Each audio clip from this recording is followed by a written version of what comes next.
செம்மணியில் மனித உடலங்களோடு காணப்பட்ட மர்ம பொருள். மாகாண சபை தேர்தல் நடந்தால் என்பிபி அரசு தோல்வியடையும். சஜித் பிரேமதாஸ் ஆரூடம். கட்டுநாயக்கவில் அதிரடியாக கைது செய்யப்பட்ட 4 இலங்கையர்கள். சாதாரண தர பரீட்சை பெறுபேறுகள் வெளியாகும் திகதி அறிவிப்பு. கருணாவுக்கு மிக நெருக்கமானவர் அதிரடியாக கைது. செம்மணியில் தோண்ட வெளிவரும் எலும்புக்கூடுகளால் அதிர்ச்சி. அஸ்வெசும கொடுப்பனவு தொடர்பில் வெளியான முக்கிய தகவல். வடக்கு தொடருந்து சேவை நேரங்களில் மாற்றம் வெளியானது அறிவிப்பு. யாழில் வெடிக்கவுள்ள பாரிய போராட்டம், மக்களுக்கு விடுக்கப்பட்டுள்ள அழைப்பு. தொடர்பென விரிவான செய்திகள். செம்மணி பகுதியில் மனித உடலங்களோடு சந்தேகத்துக்கிடமான பொருளொன்று கண்டுபிடிக்கப்பட்டுள்ளது. இது தொடர்பில் போலீசாருக்கு தகவல் வழங்கப்பட்டு குறித்த பொருள் அகழ்ந்தெடுக்கப்பட்டுள்ளது. மேலும் குண்டு செயலிழக்கச் செய்யும் பிரிவினர் பொருளை பாதுகாப்பாக அந்த இடத்திலிருந்து அப்புறப்படுத்தி நீதிமன்ற கட்டுக்காவலில் வைத்துள்ளனர். குறித்த பொருள் ஆயுதத்தோடு காணப்படும் பொருளாக இருக்கலாம் என்ற சந்தேகம் எழுந்துள்ளது. இதேவேளை செம்மணி பகுதியில் நேற்றைய தினத்தோடு 45 மனித எச்சங்கள் செம்மணியில் அடையாளப்படுத்தப்பட்டுள்ளமை குறிப்பிடத்தக்கது. நாட்டிற்குள் சட்டவிரோதமாக மதுபானம் மற்றும் ஏலக்காயை கொண்டுவர முற்பட்ட 4 இலங்கையர்கள் கைது செய்யப்பட்டுள்ளனர். குறித்த கைது நடவடிக்கை கட்டுநாயக்க விமான நிலையத்தில் விமான நிலைய சுங்க அதிகாரிகளால் மேற்கொள்ளப்பட்டுள்ளது.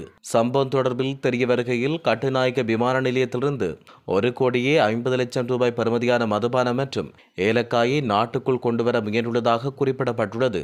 கைது செய்யப்பட்ட நபர்கள் கொழும்பு மற்றும் ஹட்டன் பகுதிகளில் வசிக்கும் நிலையில் வெளிநாட்டு பயணம் சென்று மீண்டும் திரும்பி வந்தவர்கள் என தெரிவிக்கப்பட்டுள்ளது. இந்த நிலையில் இன்று அதிகாலை இந்தியாவின் பெங்களூரிலிருந்து இண்டிகோ விமானத்தில் கட்டுநாயக்க விமான நிலையத்திற்கு வருகை தந்துள்ளனர். இதன்பொழுது அவர்களின் பயணப்பைகளில் இருந்து வெளிநாட்டு விமான நிலையத்தின் வரி இல்லாத வணிக வளாகத்திலிருந்து கொள்வனவு செய்யப்பட்ட 378 மதுபான போத்தல்களும் 132 கிலோகிராம் ஏலக்காயும் பறிமுதல் செய்யப்பட்டுள்ளது. கைப்பற்றப்பட்ட குறித்த மதுபான போத்தல்களின் பெறுமதி 1,50,00,000 என தெரிவிக்கப்பட்டுள்ளது.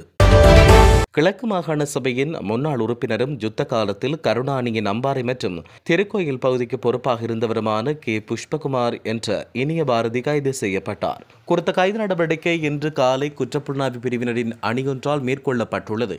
இதேவேளை இந்த கைது தொடர்பில் அம்பாறை மாவட்ட முன்னாள் தமிழ் தேசிய கூட்டமைப்பின் நாடாளுமன்ற உறுப்பினர் சந்திரநேரு சந்திரகாந்தனும் தன்னுடைய முகப்புத்தகத்தினூடாக உறுதிப்படுத்தி தகவல் ஒன்றை வெளியிட்டார். தகவலுக்கு அமைய கோயில் பிரதேசத்தில் உள்ள முனியக்காடு பகுதியில் வைத்து வீட்டுக்குள் மறைந்திருந்த போது இனிய பாரதி புலனாய்வு பிரிவால் சுற்றி வளைக்கப்பட்டு கைது செய்யப்பட்டார். குறித்த கைது நடவடிக்கை இனிய பாரதியின் மீதான தனிப்பட்ட குற்றச்சாட்டு மற்றும் இளைஞர் யுவதிகளை கடத்தி காணாமல் ஆக்கியமை உள்ளிட்ட பல்வேறு குற்றச்சாட்டு உள்ளடங்களாக முன்னாள் தமிழ் தேசிய கூட்டமைப்பினர் நாடாளுமன்ற உறுப்பினர் கேப்டன் சந்திரநேரு படுகொலை தொடர்பிலும் மேற்கொள்ளப்பட்டுள்ளதாக தெரிவிக்கப்படுகின்றது.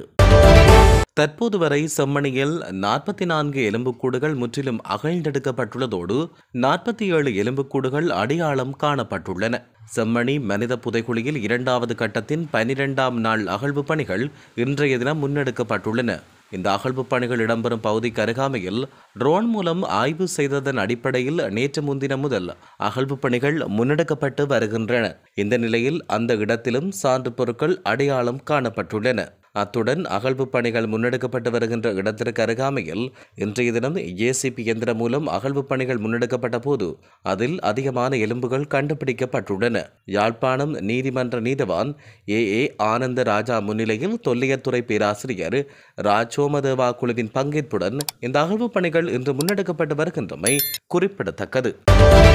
அஸ்வெசும கொடுப்பனவு தொடர்பான மேன்முறையீடுகளை எதிர்வரும் 16ஆம் தேதி வரை முன்வைக்க முடியும் என அறிவிக்கப்பட்டுள்ளது. இந்த விடயத்தை கிராமிய அபிவிருத்தி, சமூக பாதுகாப்பு மற்றும் சமூக வலுவூட்டல் அமைச்சு தெரிவிக்கின்றது. இதேவேளை அஸ்வெசும திட்டத்தின் மூலம் 1.8 மில்லியன் மக்கள் பயனடைந்துள்ளதாக கிராமிய அபிவிருத்தி, சமூக பாதுகாப்பு மற்றும் சமூக வலுவூட்டல் அமைச்சர் கலாநிதி உபாலி பன்னிலக்கே குறிப்பிட்டார். அரசாங்க தகவல் திணைக்களத்தில் கடந்த 3ஆம் தேதி நடைபெற்ற செய்தியாளர் சந்திப்பில் அவர் இவ்வாறு தெரிவித்தார்.